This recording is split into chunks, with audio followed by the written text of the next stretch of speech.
Welcome to the Profitable Farmer podcast, where we share stories and tips to help you run a better farming business and create your very own freedom farm. If you're looking to work smarter and not harder in your farm business, welcome. You're in the right place.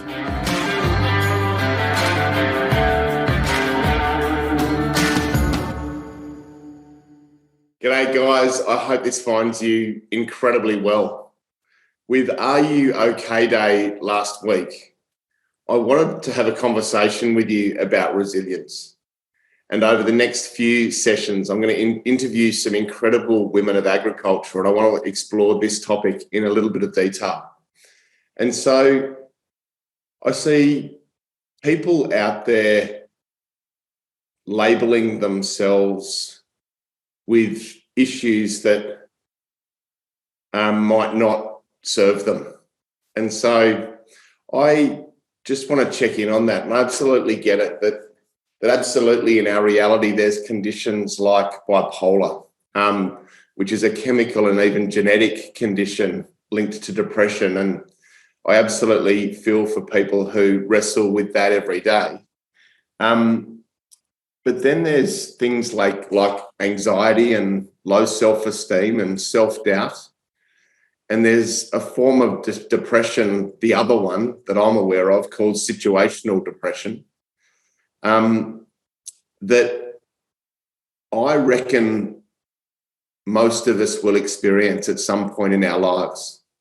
And so, my journey with this is something that I'm keen to share in this session, and I hope it supports even just one of you. But I think about life as a roller coaster ride. There's absolutely ups and downs, and some of us are going through real adversity at the moment, and I'm thinking of you in this podcast. But with the ups and downs comes how we feel about ourselves, what we say about ourselves, and how hard we are with ourselves. I know as a bloke in those years in my history where I wasn't providing to the level that I wanted, that really challenged my sense of self and my self-esteem. And in those moments when the roller coaster was at its bottom, I had low self-esteem, and there was anxiety and self-doubt and even depression. But I guess what I want to encourage us not to do is to label ourselves as someone with anxiety or someone with depression if it is situational and if it is just a moment in time. Because I think on our journey in life, everyone has times in their life where, in the face of adversity, or when we're not delivering at the level that we think we should, or where our life isn't where we expected it to be, those moments. And I just want to encourage you all that they are simply just moments. And I reflect back on those few times when I've been at my rock bottom and burned out, as some of the best gifts that have ever happened to me, because they required me to get help and they required me to do deeper work. And there's real joy in doing the deeper work. And so I'm not going to profess to be an expert on this topic of resilience, and I'm not going to profess to be an expert at all. So all I want to do is share my story with this and what I've learned over my journey, and frame up some conversations with experts on this topic that I'm looking forward to sharing with you over the next few months. And so the way that I think about resilience is two things. It's one, how quickly we can bounce back. And so if faced with a situation, and it might just be a difficult conversation, how we deal with that and then how quickly we bounce back is one form of what resilience is.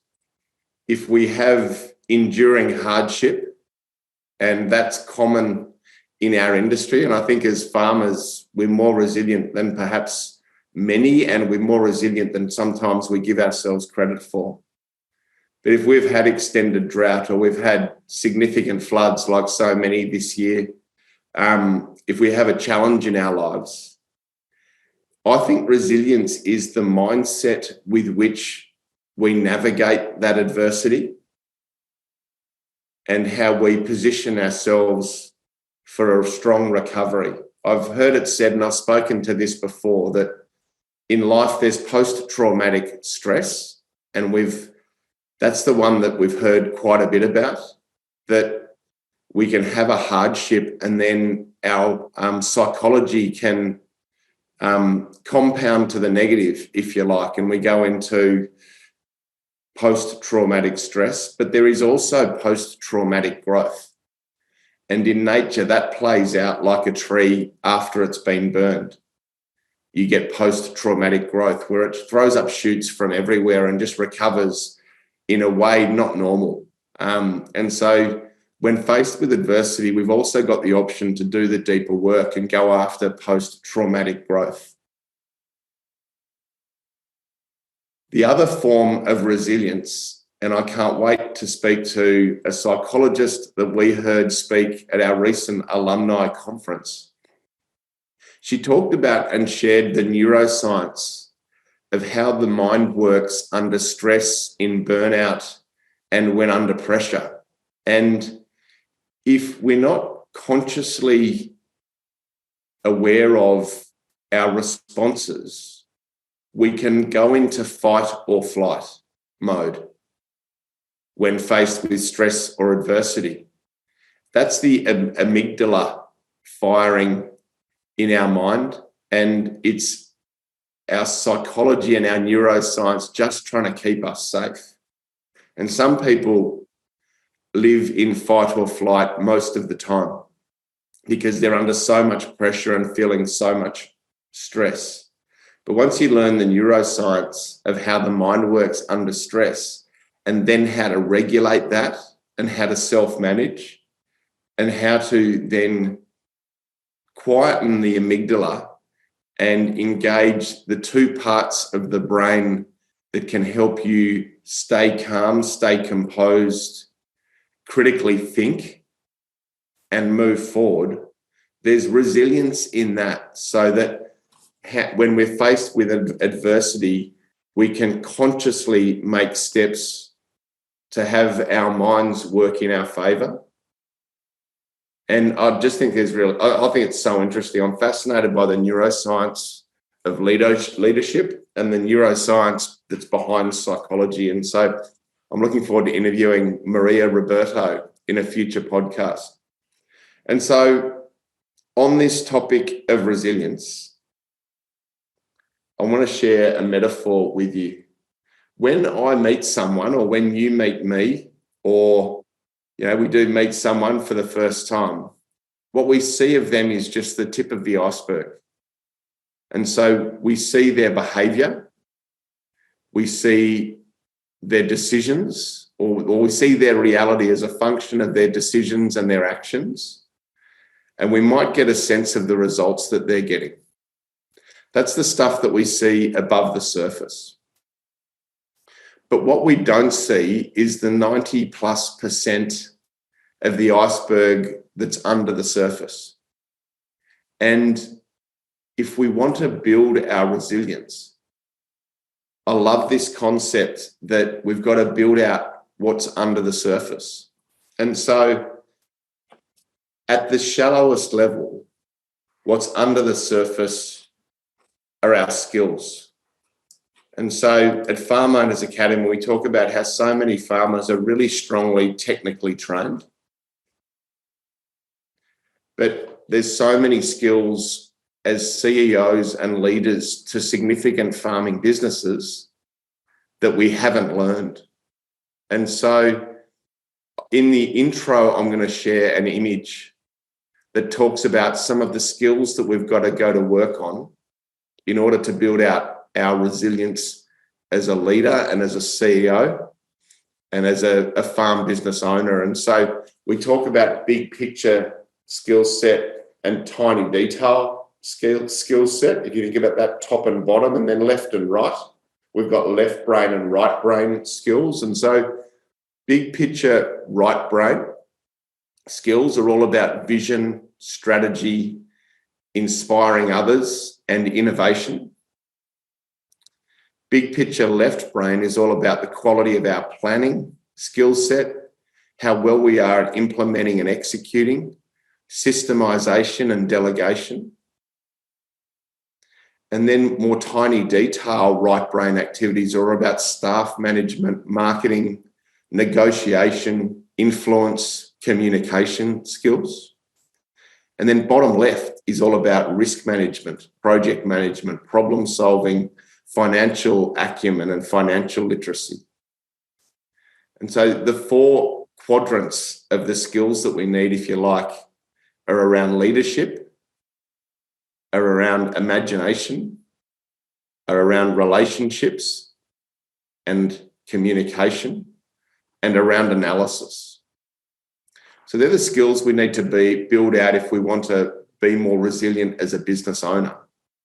But then there's skills, as I touched on before, about mindset and mindfulness and how to manage our state when under pressure, around the neuroscience of how our mind works and how to take that knowledge and make sure that when faced with adversity, that we respond strongly.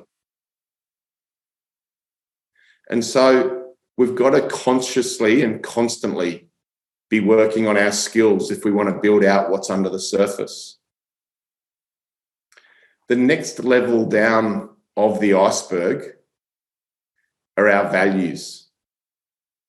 And when I ask an audience of farmers who's got documented, written, personal core values, typically less than 10% put up their hand.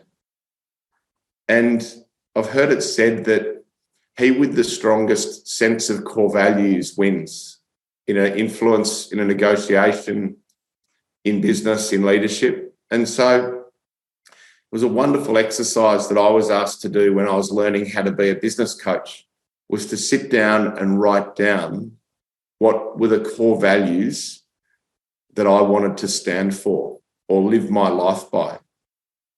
Most of us know that implicitly, some might not, but very few have written them down, put them on a wall in their office, and made them the pillars by which they live life. And so if you could only have 5 words on your tombstone when your day is done, and those words had to be in perfect order, most important first, then second, third, fourth, and fifth, what would your core values be? And so our core values are what we stand for. And when you're strong on that, it helps, again, build out that sense of resilience and build out the iceberg that's under the surface. Now, there's a spin on values that I want to share with you, that right beside core values are our priorities. And I like to encourage people to have a list of priorities as well. And so for me, respect, integrity, honor, excellence, passion, resilience, honesty, they're really compelling core values. But if often I see people put family as a core value. Now, it can be, but I actually think it's better placed in a second list, which are our priorities. And I think this is really important, especially referencing back to Are You OK Day. And so on a second list, it can be really compelling to write down a list of priorities. What are your priorities in life? And so for me, it's Jane, and then the kids, and then fitness, then my career and work and my FOA community. Then it's about the performance of our farm. Then family, as in extended family, community, contribution, charity. And so it can be also really compelling to write those down in order. So what is your highest priority? Then second, then third, then fourth, then fifth. It's really important when we write down priorities, and most people don't do this first time, is to put self first. So after you've written 5 priorities, add a 6th one and make it first, which is self. And here's the thing. We feel strong in any given day and powerful in any given day when we're living life true to our values. And that's according to Brian Tracy, who's a personal development and mindset coach from America from the yesteryear. So we feel good about ourselves to the degree to which we're living life true to our core values. We feel in control of our reality to the exact degree we're living life true to our priorities. And so when you look at that list of core values and you reflect on some conversations with family or team or suppliers or whatever, are you living life true to those core values? It's a really constructive question to ask. And then, I think even more importantly, if you look at that list of priorities, especially if you're feeling fatigue, stress, even burnout, look at that second list of priorities and ask the question, to what degree am I living life true to my priorities? Because most people will have fitness right up there, but have not exercised for weeks or months. And most will have friends right up there on their list of priorities, but won't have made time to catch up with some old schoolmates from the yesteryear. I was lucky enough just on the weekend to catch up with 3 blokes I travelled around Europe with when I was 18. We bought a 1975 model Ford Laser, 2-door Ford Fiesta from the local rugby club in England for £400. And we went 6,000 miles around Europe over 4 months with a tent, some sleeping mats, an esky, and a 5-kilo barrel of red wine from the French wine district. And that was about it. But just incredible to reconnect with some old friends that I haven't seen for over 10 years and reminisce on the fun we used to have as mates at school and afterwards. There's so much good in reconnecting with old friends and making new friends and community your priority. And so a healthy reflection to sit back and go, righto, well, what do I need to change to live life more true to my core values? And what do I need to change so that I can live life more true to my priorities? When I first started out as a business coach and I was running around having to sell this concept of business coaching to local small business owners, before sales meetings or negotiations and even before coaching calls, I'd have my core values in my folder and I'd have them behind the visor in my car, and I'd sit and just really connect with them and then go into the meeting. And it's a really healthy process to work through. But we've got to build out our core values and build out again, the top of that iceberg that's under the surface. So the third level down on this iceberg are our beliefs.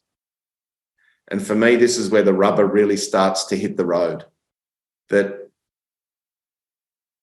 there are positive and negative beliefs that govern us as humans. And a lot of them we picked up as kids and we've left them unchecked.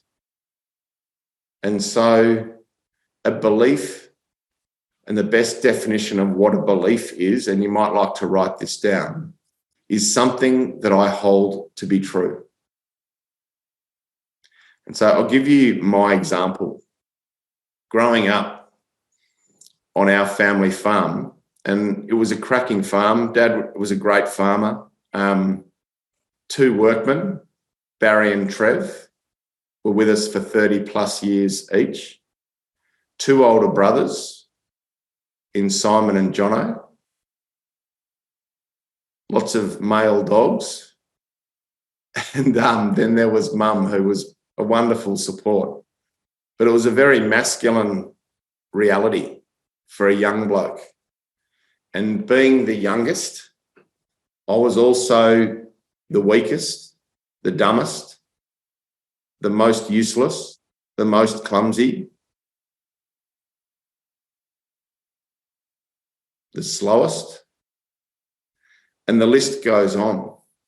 And that was my reality. Now, no one necessarily told me that I was those things, but when I compared myself to my brothers, and I compared myself to Barry and Trev, and I compared myself to the wool agent and the livestock agent and every other bloke that came onto the farm, I was the slowest, the weakest, the dumbest, the most useless, the most clumsy, and the list went on. And that was my reality growing up. I used to try really hard to keep up and do my best, but that was my psychology. And then I went from a school of 34 to boarding school down in Victoria, to a school of well over 1,800. And if you think about it, a little bit chubby, braces, 12 years old, my iceberg was the size of a pea and quite undeveloped, and thrown into a pretty challenging boarding school environment with that psychology. And so through school, that was my reality. Through uni, that, especially when the heat was on, that stayed as my reality. And then when I got into agribusiness and then corporate finance in Sydney at a young age, sitting in board meetings with the head of agribusiness and the head of pricing and other pretty capable characters, that was still my psychology. And I was actively negatively comparing myself to everyone else in the meeting. Now, the reason I raise this is that as a kid, I took on a whole set of beliefs that didn't serve me, that were limiting. And for much of my young student and then adult life, I left them unchecked and I didn't do the deeper work on them. And so I went through my early career absolutely, I'm not going to say crippled, but nearly. I'm really challenged by low self-esteem, low self-confidence, and at times real anxiety, and at times very real depression. And so it wasn't until I kind of burned out in that corporate finance role, age about 24, that I thought, you know what? My GP is telling me that I've got depression and I should take pills, but I'm not going to do that. I'm going to go and see a psychologist. And I met this lady, her name was Francesca Gracie, and she changed my life. Some wonderful meetings, and she helped me understand how the mind works. And she helped me with these things called cognitive distortions that most of us have, to varying degrees, cognitive distortions at play in our reality at any time. Now, cognitive distortions are just distorted thoughts. They're those beliefs that aren't serving us. So as I said before, there's positive and there's limiting beliefs. And so she got me to write down all the things that I was saying to myself about myself when I was by myself and under pressure. What were all the things that I'd say that weren't serving me? And I came up with an extensive list of things that I was saying about myself that were shaping my reality that weren't serving me. Such a healthy process to go through to get them out of our heads and onto paper. And then we sat together and she got me to look at them objectively and basically just asked the question, are these real? And so when I looked at them, I wasn't dumb, I wasn't slow, I wasn't weak, I wasn't clumsy, I wasn't useless. They were just things that I was telling myself about who I was that weren't serving me. And so with all of those thoughts that I now had written on paper, I sat down and grouped them together. There are 9 types of distorted thoughts that we can have that sabotage our own self-esteem. And so there's negative comparison was huge for me. I was constantly negatively comparing myself to everyone in my reality. There was polarized thinking, which is you do one thing badly, therefore you're bad at everything. There was globalization, which is a little bit like catastrophizing, so that if something small goes wrong, that you make it a bigger problem than perhaps it really is. And the list goes on. Mind reading was another one where when under pressure, you think you can read other people's minds and know what they're thinking of you. I used to think absolutely I could read everyone's minds, and what they were thinking of me wasn't very constructive. But when I realized that that wasn't real, it was so valuable. And so I grouped all these thoughts that I was having into buckets. And then we went through them and wrote some statements that I now realize are affirmations that help me tell myself the opposite of those. And it was in doing that and then staying connected with and reading out and focusing on those affirmations regularly and for long enough that my psychology started to change, that my mindset started to improve. And I absolutely started to let go of some of those limiting beliefs that had been holding me back. And so I've thought often about writing a book, and I'd call that book Our Biggest Strength is Killing Us. In Australia, you ask the average Aussie bloke what he's good at, and he'll say, oh, I'm not bad on a barbie, and I used to be able to kick the footy both feet from 50. You ask the average American bloke what he's good at, dinner would be over and they'd still be letting you know.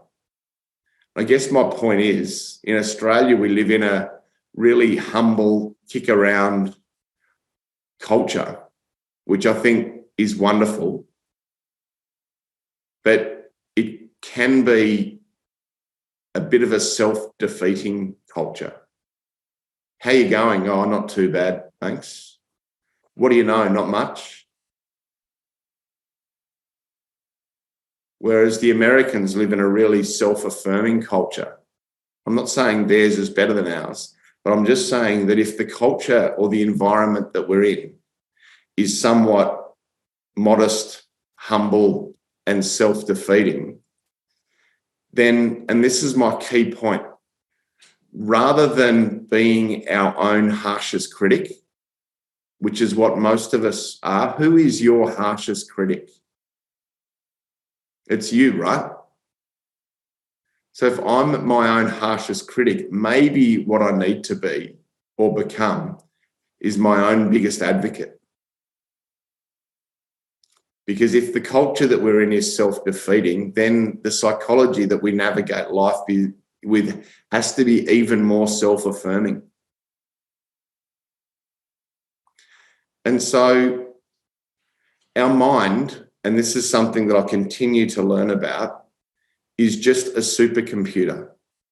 It gives you what you want. Or actually, sorry, I'll rephrase that. It gives you what you focus on. I don't know if you've ever been driving down the highway and you've just made a decision that you want to buy a dual cab white Land Cruiser ute. Then that is all you see on the highway. Or if you're thinking about you need to ring someone and then they ring. So the mind is that supercomputer. And when you can focus it on self-affirming statements and you can focus it on what you want rather than the other, what you don't want, and self-defeating thoughts, then it will just go to work to help you make that happen and seek that out for you. There's part of the brain called the reticular activating system. And it's the thing that just gives you focus and focuses your mind, waking and sleeping, conscious and unconscious, to seek out things that will help you get what you want. And I've used that example before, that if I go into a supermarket and I don't know what I want, how much white noise, how much information, how much confusion do I see? Kind of to the point of overwhelm. But if I'm really clear that I just want eggs and orange juice, how much information don't I see in that supermarket when I'm going about getting those two things that I want? So the reticular activating system is like your compass. It's the thing that filters out all that noise, all that information, and focuses in on helping you get what you want, the eggs and the orange juice. So if you've got strength around your core values and you're clear on your priorities and you understand the affirmations and you focus on those consistently and frequently, then everything can change in my experience, and you're building out the iceberg under the surface. Now, the fourth layer and the deepest level of the iceberg is our identity. And that is who it is that I'm striving to become, or who is it that I most want to be. And my coach tells me that the two most powerful words in the English dictionary are I am. And this links back to those affirmations that I mentioned. If you can come up with a set of statements that are supporting you, that follow I am, I am, I am, it can be a really compelling piece of work to do that helps you focus everything on living a better life, navigating those moments of adversity, and building out your resilience iceberg so that you're more grounded and stronger when tough times hit. Now, if you've done the deeper work, as we've talked about, around skills, values, priorities, beliefs, and our identity, then what plays out above the surface, our behavior changes, the questions that we ask change, the decisions we make change, the actions we take improve, in my experience, and then the results we get can be different, and the results we get can actually be quite profound and even beyond our comprehension. And so I love this concept of building out our iceberg. Now, the last piece to this puzzle is the environment. And so if you've built out your iceberg, then no matter how rough the waters that iceberg is subject to, it can withstand them and stay strong. So the more we work on these things under the surface, the more we've set down the foundations to be able to handle tough environments should they arise. With that, though, we get to choose our environment. And so it's also worthwhile on this concept of the identity iceberg to think about the environment that we're putting ourselves in and what are the changes that we need to make to support that iceberg and land ourselves in a more constructive environment. I talked about that reunion the other day with mates, but a game of tennis once a week with some friends in town, a tidy office, maybe it is a meeting with a psychologist, maybe it is getting a coach, joining a strong community. Maybe there are 3 or 4 small changes you can make to your days and your weeks and your environment. Maybe it is just getting up 45 minutes earlier, getting the heart rate up, going for a walk, writing a gratitude journal. These things that can support us and change our environment for the better. So just to go through that again, what people see of us is just the tip of the iceberg. What's under the surface are our skills, our values, our priorities, our beliefs, positive and negative, and our identity, the person that we're striving to become.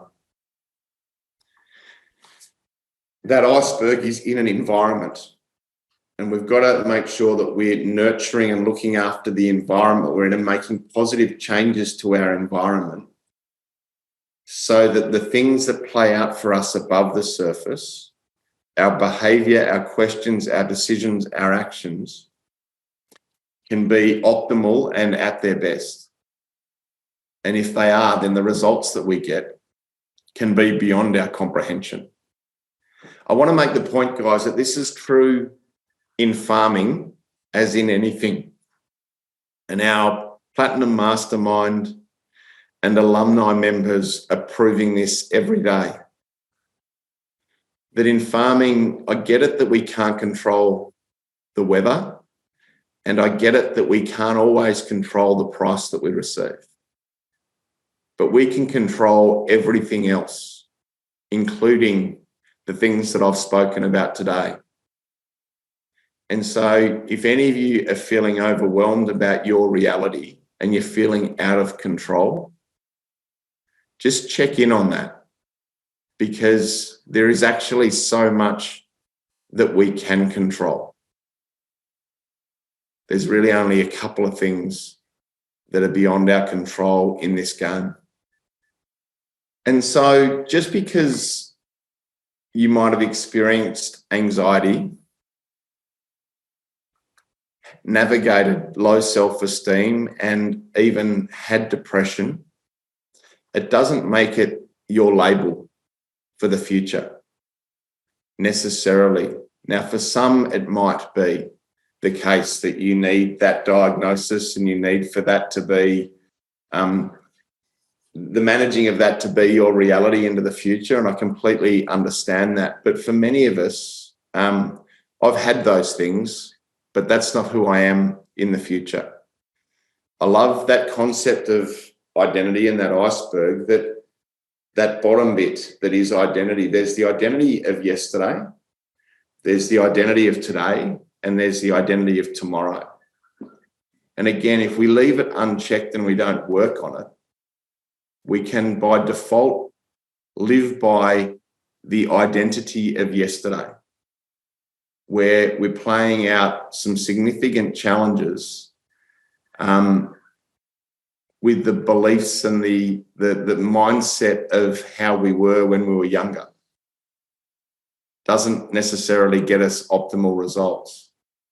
We can also choose or not choose, but live by the identity of today, which will probably keep us exactly where we are. And again, for some of you, that might be okay. Or we can choose to set down the identity of tomorrow and define that on paper, who it is we're striving to become, the affirmations that we need to see us live our best life, the goals and objectives that we're shooting for as individuals, and then try that on today in the pursuit of that for tomorrow. And so elite athletes sit and meditate and visualize how it's going to be on the podium with the feeling of winning an Olympic gold medal. And they do that at 5 o'clock before they get in the pool for their training. And they go about their training with the mindset of already being that Olympic athlete. So if we choose these things and we choose to try on the identity of tomorrow, it's just so important to visualize and meditate and get in the mindset of already being that person today in order to allow that to play out into your reality. These things, and I'll never forget when Andrew Roberts, my first business coach, taught me this over my first coaching session with him in his office 15 or 16 years ago now in Bondi Junction in Sydney. I was sitting there in my check shirt with my RMs on, probably a bit closed-minded. But when he started opening me up to this concept called the Identity Iceberg, and I leant into it and linked it back to that experience I had with depression when I was 24, and I sharpened my affirmations and really set down my identity of who it was I was striving to become and got really clear on my core values and my priorities. And then made a commitment and went to work on my skills. Everything in my reality changed. And life's been pretty positive since. And so thanks for listening, guys, while I just reflect and explore this concept of resilience as I'm coming to know it. I hope you found it useful, and especially those experiencing stress and pressure and overwhelm and burnout and even anxiety and depression. They're real things. And the thoughts that we have in our minds and the beliefs that we hold, they're real things and they can be damaging. And so I hope this gives you a framework to do a bit of deeper work. I encourage you to go and buy a journal and get into this and work through this, even listen to it again and pause it at the appropriate time and do the activities. I've seen so many entrepreneurs and business owners apply this to their reality and have it deeply change their psychology and absolutely build out their resilience. Farm business ownership can be a really tough and challenging assignment. And given that, we've got to be doing the self-care work and the deeper work behind the scenes so we can turn up to our farms and our families at our best and on our A game. I'm really looking forward over the next few podcasts to interviewing some pretty remarkable women in agriculture who are going to help us explore the psychology around resilience, and a few other topics that can help us build on this and improve as leaders and as contributors in community. Guys, thanks for listening. I hope you're well. Look forward to your feedback and look forward to these next few sessions. Bye for now.